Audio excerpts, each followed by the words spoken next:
Service in Columbia has issued a severe thunderstorm warning for northern Richmond County in east-central Georgia, Edgefield County in central South Carolina, southwestern Lexington County in central South Carolina, northern Aiken County in central South Carolina, Saluda County in central South Carolina, southeastern McCormick County in central South Carolina, until 5:45 p.m. Eastern Daylight Time.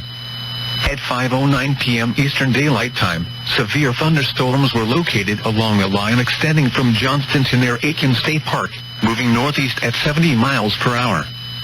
The following hazards are expected: 70 miles per hour wind gusts and $half-size hail.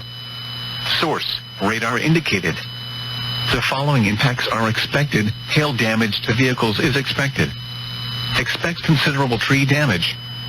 Wind damage is also likely to mobile homes, roofs, and outbuildings. Locations impacted include Aiken, North Augusta, Batesburg, Leesville, Aiken Mall, Belvedere, Clearwater, Edgefield, Saluda, Johnston, Ridge Spring, Clarks Hill Recreation Area, Edgefield County Airport, Hamilton Branch State Park, Citizens Park, Aiken, Saluda County Airport, J. Strom-Thurmond Dam, Aiken Municipal Airport, Gloverville and Graniteville. This includes the following highways: Interstate 20 in South Carolina between mile markers 1 and 44. Interstate 520 in South Carolina between mile markers 20 and 23.